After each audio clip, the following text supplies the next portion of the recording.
Now, in illustrating personal development, Mr. Shaw, my teacher, started with money.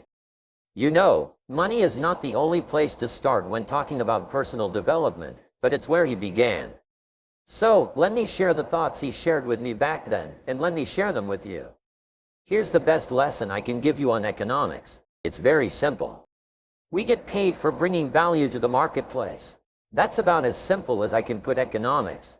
We get paid for bringing value to the marketplace. Now, it takes time to bring value to the marketplace. However, we do not get paid for time, so we cross that out. Mistakenly, the man says, I'm making about $20 an hour. That's not true. If it were true, you could just stay home and have them send you money. So, we don't get paid for time. We get paid for value brought to the marketplace. Now, since that's true, here's one of the key questions I want to talk to you about today. Is it possible to become twice as valuable to the marketplace and make twice as much money in the same time? Is that possible? The answer is yes. Could you become 3 times as valuable as you might be right now to the marketplace and make 3 times as much money in the same time? And the answer is yes. 5, 10 times? Of course. America is unique. It's a ladder that starts down here. Let's say at $5 an hour, and it keeps going up. Top income last year was $80 million. The guy who runs Coca-Cola. Now, that's a heck of a ladder. That's why everybody wants to come here, right? The boat people are not headed for Vietnam. People haven't plotted and schemed for 50 years saying, if I could just get to Poland, everything would be okay. Not true. Everybody wants to come to America, and the reason is because we've got the best wind ever blowing in our favor. We've got the best economic opportunity anybody's had in 6,000 years, and all you have to do is understand it and take advantage of it. Now, there are some key questions to ask here. Why would the marketplace pay someone only $5 an hour? Very simple answer. They're not very valuable to the marketplace. Now, we must underline to the marketplace. This person might be a very valuable brother, yes. Member of the family, valuable, yes. Valuable member of the church, of course. Valuable citizen of the country, yes. Valuable in the sight of God, no doubt. We're all of equal value in the sight of God. But if you're not very valuable to the marketplace, you don't get much money. You say, well, it shouldn't be that way. Well, then you've got to start your own country. You know, this one's been in process for 200 years, and this is the best we've been able to come up with so far. But here's the key. You don't have to stay. You know, there was a big debate in Congress last year that $5 was not enough. Should be 6, should be 6, should be 6. But we don't need legislation. 6 is already on this ladder. The next step up. You know, if you work for McDonald's, they'll pay you $5 an hour to take out the trash.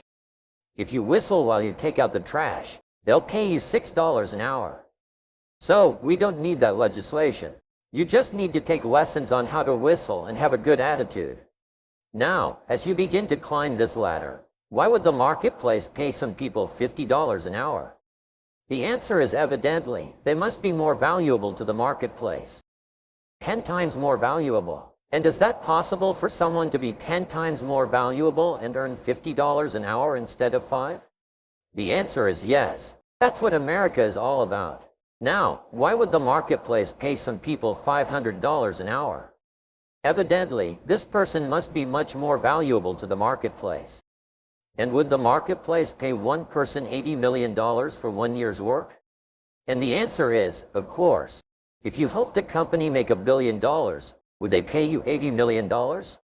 I'm telling you, it is possible. And that's why America is so exciting. That's why this financial ladder is so exciting. It's possible for all of this to come true for all of you, no matter where you start. As a student in school, just getting started out there in the workplace, this is all possible for you. There are other ways to become valuable. To your family, valuable to your friends, valuable to the community, valuable to the team effort. But here's what he said to me. In climbing this ladder economically, all you have to do is work harder on yourself than you do on your job. Once I heard that, it made sense to me. I kept hoping that everything else would change around me. I found out that if I went to work on myself, worked on my skills, worked on my language, if I became better than I was each year, If I grew in skills and language and vocabulary and competence, then I would become attractive to the marketplace. Not very long ago, a company called me and said, "Mr. Owen, we're expanding internationally, so we'd like to have a bit of your expertise to help us. Would you give us a bit of your time? We'll add some millions to your fortune." And I said, "Okay." And I thought later, isn't that interesting? They would call me. Then my second thought was, of course they'd call me. Would they call? I can get the job done. Now, what a contrast for me. A farm boy from Idaho, raised in obscurity, parents of modest means, broke when I was 25. How come I would get a telephone call, someone offering me a lot of money to help them in expanding around the world? Simple answer. Evidently, something happened to me between age 25 and where I am today. And I can tell you where it all started. From my teacher, Mr. Shaw, who said to me, "We don't have to change what's going on out there. That's the wind that's blowing. All we have to do is change what's going on in here." Now, there are several ways to do that in personal development.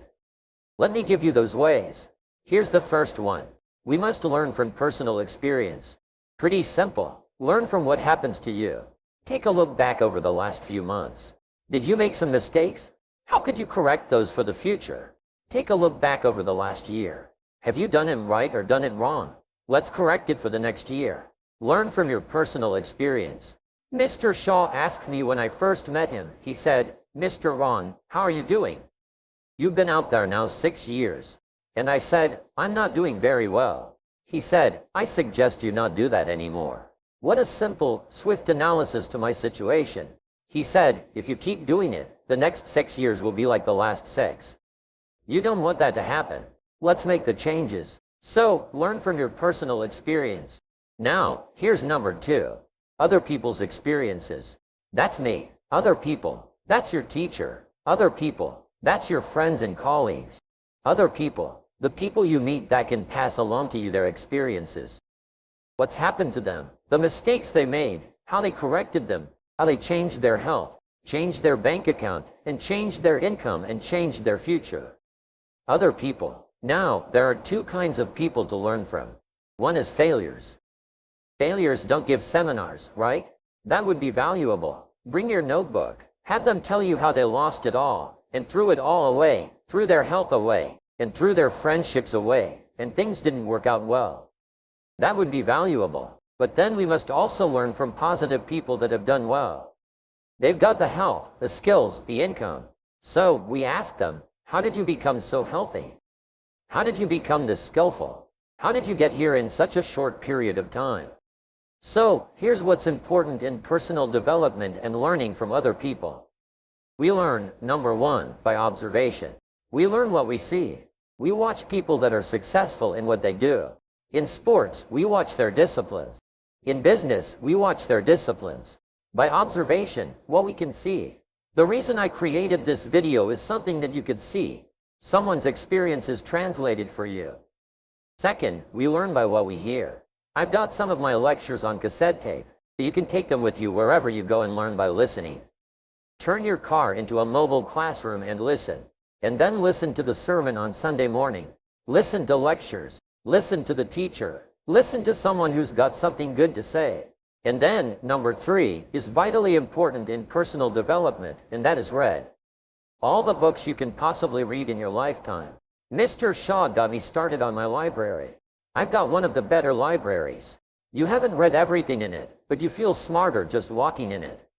By library, reading the books, attending the classes, making sure that I got in front of people that had something good to say. And then I started keeping a journal. One of the major things my teacher taught me was to keep a journal. He said, "Don't trust your memory. If you hear something good, just make a little note and write it down." Now, at first, I took notes on some pieces of paper, torn off corners and backs of old envelopes, and it didn't serve me well. You know, thrown in a drawer. And I learned to keep a journal, a bound copy of all my notes. So, I would suggest you do the same. Things that impress you, a poem that impresses you when you attend a class, some of the ideas that impress you, jot them down. You read something in a magazine, write some ideas. Take those out, put them in your journal. Keep a good journal the rest of your life. This will serve you well. My journals make up a significant portion of my own library. And if you saw my library and saw my journals, I tell you what, you'd have to say, this is the library and these are the journals of a very serious student. No wonder Mr. Rohn is invited to lecture and speak on his experiences around the world. So, I want the same thing to happen to you. Value captured that you can resort to later, go back over it and review it and let it become valuable to you. So, that's my first subject, personal development. Work harder on yourself than you do on your job. Develop the skills, learn the lessons, take the classes, absorb all that is being taught to you these days. And then, later on, of course, you can sort out what's valuable to you and how to refine it for your business and for your life and for your future. But the main thing is to get it and start this process of personal change, personal development. And let me say it one more time. If you will change, everything will change for you. You'll never be the same. You'll keep growing as you look back on a few months, look back on a few years. You won't believe the progress you can make economically, your relationship with your family, your friends, and whether you're in sports or economics or whatever. I'm telling you, that whole process of committing yourself for personal change, personal value, can really make your life unique and worthwhile. Now, setting goals. Let me show you something that turned me every way but loose. I've never been the same since I found out about it. Learning how to set goals. Not long after I met Mr. Shaw, we're having breakfast one morning. Mr. Shaw said, "Mr. Rohn, now that we've gotten acquainted, we know each other fairly well." He said, "Maybe one of the best ways I can help you is, let me see your current list of goals. Let's go over them and talk about it." And I said, "What? I don't have a list." He said, "Well, Mr. Rohn, if you don't have a list of your goals, I can guess your bank balance within a few $100s. Which he did, and that got my attention. I said, "You mean my bank balance would change if I had a list of goals?" He said, "Drastically." So that day, I became a student of setting goals, and I've used it to dynamically affect my life. I taught it to some of my business colleagues. We used it to do business around the world. Setting goals can turn out to be a drama for your life. Here's what goals are. Your vision of the future. Your vision of the future. Now, there are two ways to face the future. One with apprehension, two with anticipation. Guess how most people face the future? With apprehension. A major reason why. They don't have it well designed. They've left the design of their future to somebody else. And if you don't make plans of your own, guess what? You'll probably fall into someone else's plans. Guess what? Someone else may have planned for you. Not much. If all your negative relatives turn positive, what will that do for your future? Not much. If prices come down a little, what will that do for your future? Not much. If the economy gets a little better, what will that do for your future? Not much. If circumstances get a little better, what will that do? Not much. If the weather gets a little better over the next few years, that'll do not much. I mean, you can go right down this whole scenario list. How most people live all their lives with their fingers crossed. Count on this, not much. That's why 10 years from now, they'll be driving what they don't want to drive, living where they don't want to live, wearing what they don't want to wear, doing what they don't want to do, having what they don't want to have, maybe become what they didn't want to become. And all starts by counting on something that's not going to count much. You say, "Well then, how come my life dramatically changed?" You got to count on yourself. And here's one of the things you've got to count on. Your ability to design the future. It's called the promise of the future. If you'll design it well, it can have an awesome effect on your life. But if you face the future with apprehension, you'll take hesitant steps all day, uncertain steps all day. And if you take uncertain steps all day for 6 years, you can imagine how empty your life can be. We've got to help our kids with the promise of the future. Now, here's what's connected to the promise, the price. The price to pay. But I'm telling you, the price is easy if the promise is clear. One of the better notes to make for today. The price is easy if the promise is clear and powerful. But the price seems almost too much to pay, too much to get over, or too much to accomplish if the promise isn't clear, if the promise isn't powerful. I'm telling you, kids will pay the disciplines if they can see the promise. One of our biggest challenges as parents in the 90s is to help our kids see the promise of the future. That's why I'm teaching financial independence, That to become wealthy and powerful and sophisticated and healthy and unique. All the stuff kids would hope to go for, it's all possible. This is America. That's the promise of the future. The price. A few simple disciplines practiced every day. And I'm telling you, the kids will pay the price of the simple disciplines if they can see the promise of the future. But if they can't see it, they don't want to pay. And the same is true of all of us. We will pay the most extraordinary disciplines if we can see the promise of the future, called setting goals. So, I'm asking you to get a handle on the future. I'm asking you not to leave it to anyone else. Don't leave it to the company. Companies have their own goals. I'm asking you to set your own goals, your personal goals, income goals, financial goals, health goals, spiritual goals. Where do you want to go? What do you want to do? What do you want to see? What do you want to be? That's it. Promise of the future. Design your own future. It's within your hands, within your capacity to do so. Here's how simple goal setting is. It's not mysterious. You don't have to anchor. You don't have to focus. You don't have to visualize. No, here's how simple goal setting is. It changed my life. Decide what you want and write it down. I mean, that's how profound this stuff is. Decide what you want and write it down. Make a list. Where do you want to go? What do you want to do? What do you want to see? What do you want to be? What do you want to have? What do you want to share? What projects would you like to support? What would you like to be known for? What skills would you like to learn? Some extraordinary things you'd like to do. Ordinary things you'd like to do. Silly little things you'd like to do. Very important things you'd like to do. Decide. Decide on all that stuff and write it down. Write it down. Write it down. That's how simple this stuff is. And it's your own private list. If it's really private, on your list, put some stuff in code and nobody can understand it. If this list fell into unfriendly hands and simple things, whatever, false things, doesn't matter. It's your list. Keep your list. I keep my list in my journal so that I can go back 5 years ago. Here's my list. And I'm a little embarrassed. Here's what I thought was so important. Now, how my philosophy has changed from 10 years ago, 5 years ago, 3 years ago. Here's my old list. Here's my new list. Here's what's valuable to me now. Here's what I want my life to be now. Here's where I want to go, what I want to do, what I want to see. Keep your list of goals so that it shows your growth, shows your ability to change and grow. Your philosophy grows and expands. What's valuable? Setting goals. It doesn't matter how small, foolish it is. Put it on your list. My Japanese friend, Taro, put on his first list, a Caucasian gardener. Good morning. I thought that was good. I like that. Have you got this profound thing now? In setting goals, here's how profound it is. Decide what you want and write it down. Get together with your wife, decide. Get together with your kids, decide. Get together with your business colleagues, decide. Write it down. Make a list. Okay, that's how easy it is. Now let me give you one more scenario on setting goals.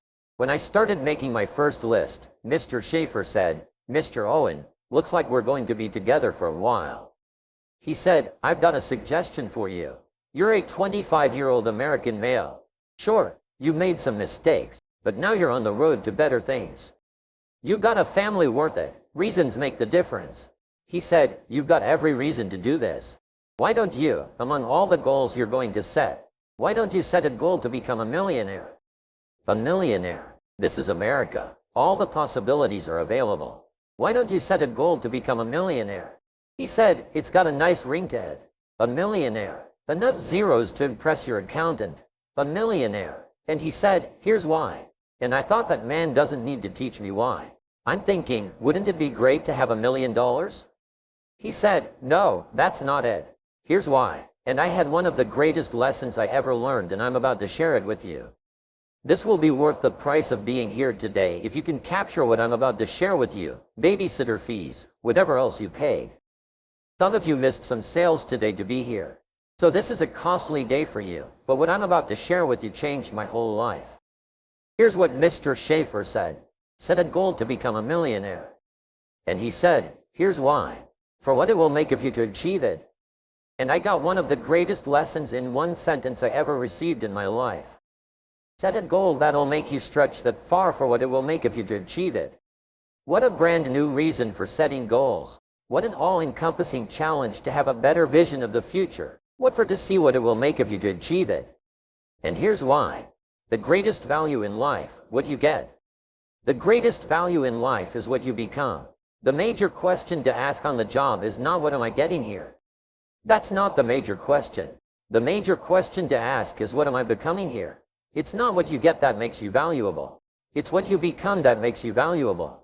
So, Schaefer said, set a goal to become a millionaire for what it will make of you to achieve it. Then he said, when you finally become a millionaire, he said, now, what's important is not the money. I thought, wow, I've got some more to learn. He said, no, Mr. Owen, you could just give the money away. Now, I did better than that, right? I told you I lost it all. I'm rich by the time I'm 31. I'm a millionaire. I'm broke by the time I'm 33. So I didn't have to give it all away. I lost it all. Foolish mistakes I made. I'm a farm boy from Idaho. That early money drove me bonkers. I used to say, how many colors does it come in? I'll buy them all. I just went crazy over that first money. I just went crazy. And then I made that one foolish mistake, writing guaranteed. I mean, you know, I'm so naive off the farm. I don't know. Compound interest and a few other mistakes. And by the time I'm 33, I'm broke. Now, I've made and lost millions since then. But what an experience that was. And I'm telling you, the man was right. When I finally was broke at age 33, guess what I discovered? My money did not mean that much. It represented only a fraction of all my assets. Schaefer said, once you become a millionaire, Mr. Owen, you can give all the money away. Because he said, what's important is not the money. What's important is the person you become. What a whole new concept on setting goals. Now, there's two parts to this. And then we're wrapping up goals. Here's the first part. Now, on this goal setting for what you become. 1. Don't set your goals too low. Interesting. We teach in leadership, don't join easy crowds. You won't grow. Go where the expectations are high. Go where the demands are high. Go where the pressure is on to perform, to grow, to change, to develop, to read, to study, to develop skills. I belong to a small group. We do business around the world. You cannot believe the expectations at that level. What we expect of each other in terms of excellence, far beyond average. Why? So that we can each grow, so that we can receive from the group. We can contribute to the group something unprecedented. It's called living at the summit. Go where the demands are high. Go where the expectations are high. So that it'll provoke you, push you, urgently insist that you not remain the same for the next couple of years, the next 5 years, that you'll grow and change. So don't set your goals too low. The guy says, well, I don't need much. Well, then, you don't need to become much. Now, here's the last part on setting goals. Don't compromise. Don't sell out. There were some things I went for back in those early years that I paid too big a price for. If I'd have known how much it was going to cost me, I never would have paid. But I didn't know. Don't sell out. An ancient phrase says, count the cost. Count the cost. An ancient story says, Judas got the money.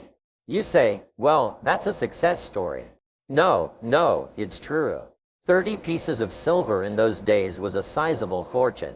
You say, well, if a guy's got a fortune, right, that's a success story. No, you don't understand. His name is Judas. Doesn't that ring a bell? Judas? You say, oh, yes, Judas the traitor. That's right, the traitor got the money. Doesn't that change the story? And the answer is, of course it changes the story.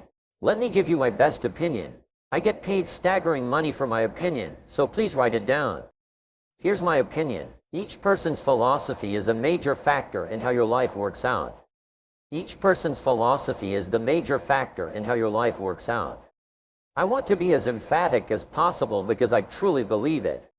Up until I was 25, that would never have occurred to me, that my personal philosophy was the major factor. If you would have known me when I was 25 years old and you would have said, Jim Rohn, how come you find yourself here? This is pitiful. Living in America, you're broke. You got zits in your pocket. You got nothing in the bank. Creditors are calling. You're behind on your big mouth promises to your family. You've been to at least 1 year of college. How come you find yourself in this pitiful position? If you would have asked me that question when I was 25, it never would have occurred to me to blame my philosophy. That would not have occurred to me. I would not have said to you, well, I got this lousy philosophy. What else would you expect? That would not have occurred to me. You don't jot those little phrases down. Shoulda, coulda, don't. Here's what we call that. Formula for disaster. And all you've got to do to start now the process of life change is to start somewhere. And it doesn't even matter where. You can start with good health, or you can start with something else. The key is to start by saying, I'm going to start the process in each category, finding by my own research. And that's why seminars are so valuable. That's why information is so valuable. That's why somebody willing to take the time to share is so valuable. Just to help boil it down in some form to the half a dozen, few things that take care of most of it.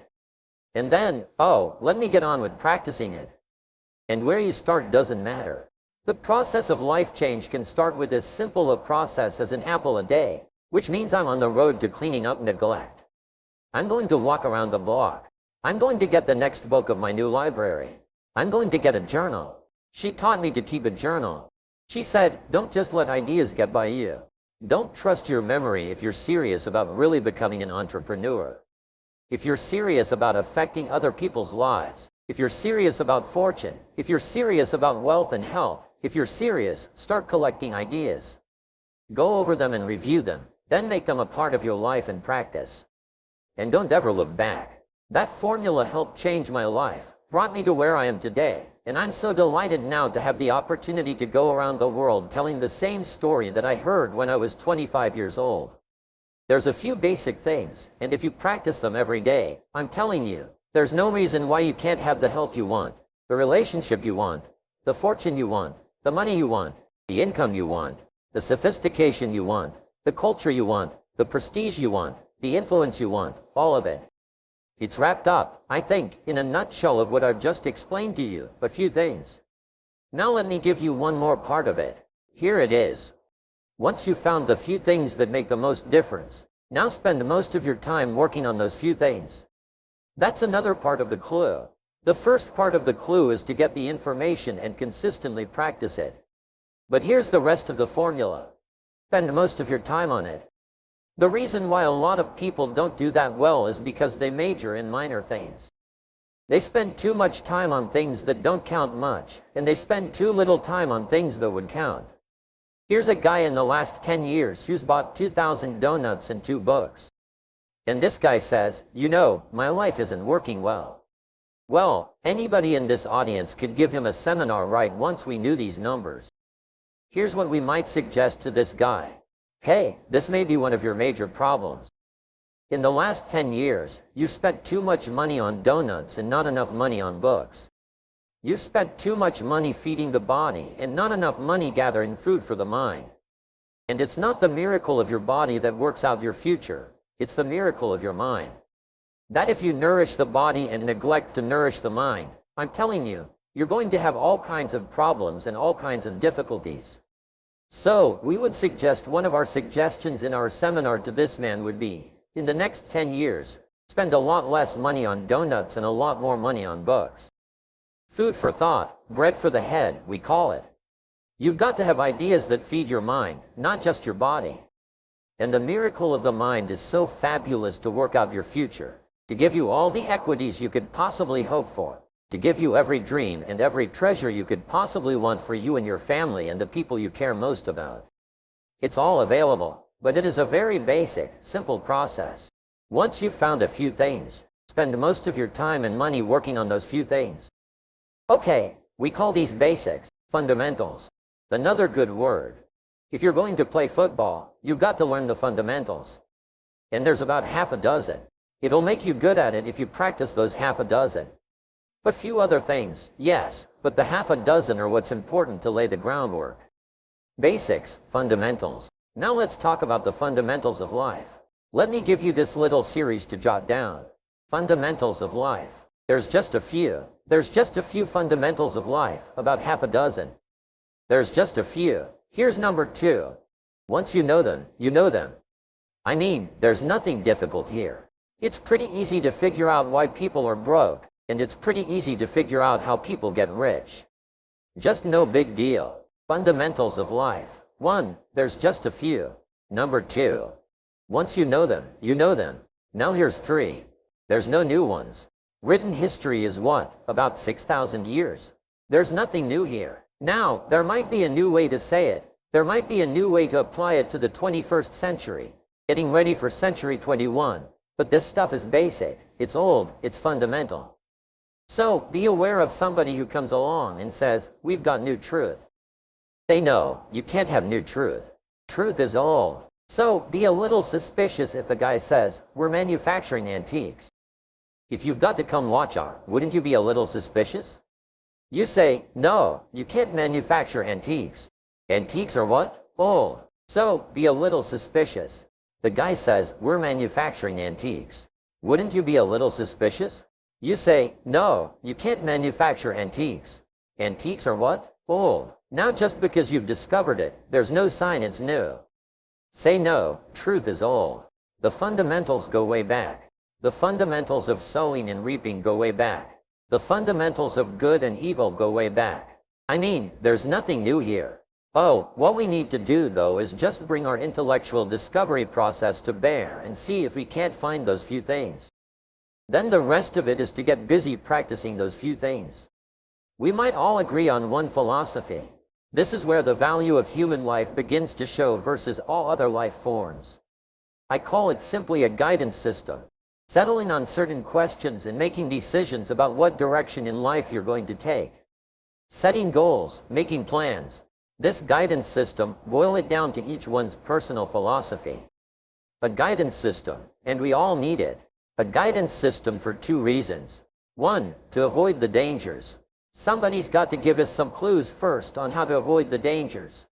And 2, to take advantage of the opportunities. To see and understand the opportunities. Take advantage, and to avoid the dangers. It's about as simple as I can put it. A guidance system necessary to do that. While we listen to ideas, whether they come from me or from someone else, be a collector of good ideas. Get more serious about altering the course of your life. And you can, regardless of what happens in the next 5 years, getting ready for the turn of the century. You can wind up where you want to be. The money, the joy, the pleasure, the satisfaction. Now, what is philosophy? If it's so important, I teach kids how to be rich by 40, 35. If you're extra bright, much sooner if you find a unique opportunity. Kids say, hey, that sounds good to me. How do I do it? And I say, it starts with your philosophy. So kids ask me, what is philosophy? It's kind of a big word, so I've broken it down for them, made it easier for me to understand. Here's my definition of philosophy. Philosophy comes from 1, the collection of all that you know. Gathering knowledge is the first key to developing the philosophical set of sail. And then number 2, deciding which of this information is valuable enough to bet your money and your time. That's about as simple as I can put it. To change the set of sail, regardless of the wind that blows, first, you search for knowledge. Then you've got to sort through it and decide which of it is valuable enough to spend money and time. That is one of the best equations I know. You might know 1,000 things, but you can't do 1,000 things.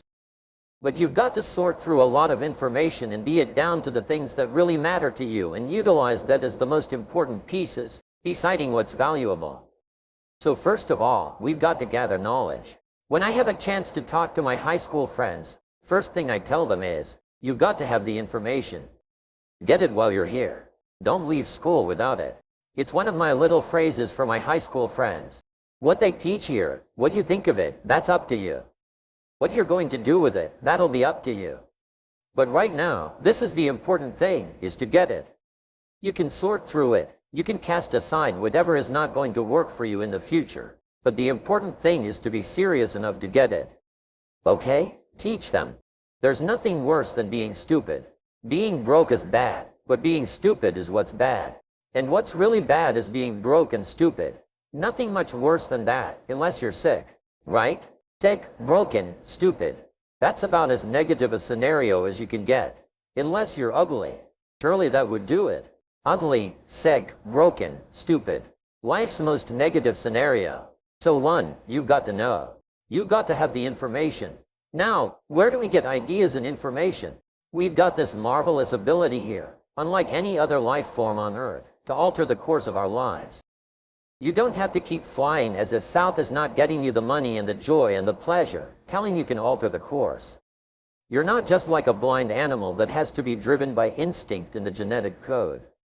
So if we want to change our life, we've just got to use this marvelous mechanism to gather more ideas and information and see if it'll pay off for us. So where do we get this? We've got this down. 1. From personal experience. Just make it a point from now on to learn more from your own personal experience. It's probably the best university in the world, your own personal experience. You've been through enough that could teach you. Personal experience. A lot of the questions from your personal experience, why the answers from your personal experience. Learning is the beginning of wealth. Learning is the beginning of health. And here's where it can all soar. Paying more attention to your own personal experience. One way to learn to do it right is what? Do it wrong. That's one way to learn. Now, the key is don't want to take too long. If you've done it wrong for 10 years, we suggest that's long enough. We don't suggest 10 more years just to prove a point. Now, you can prove any point in 10 years. In 10 years, your health disciplines will be on track or off track. Your financial independence will be on track or off track. It doesn't take that long to come to the conclusion based on your own personal experience whether you're on track or off track. In a few years, you've either got the breath or you haven't got the breath. You got the money or you haven't got the money. You got the self-esteem or you haven't got the self-esteem. I mean, it doesn't take much from your personal experience. Shell was swift to point out, my personal experience said let's learn from that. He said, Owen, you've been working 6 years. I said, yes, sir. He said, how are you doing? I said, not very well. He said, I suggest you not do that anymore. What a swift analysis of my current situation. He said, couldn't we find out what happened the last 6 years so that you can alter the course of the next 6 years? That had never occurred to me. He said, I'm telling you, we can learn so much from the last 6 that we can make the next 6 years totally different than the last 6. And that's exactly what he did for me.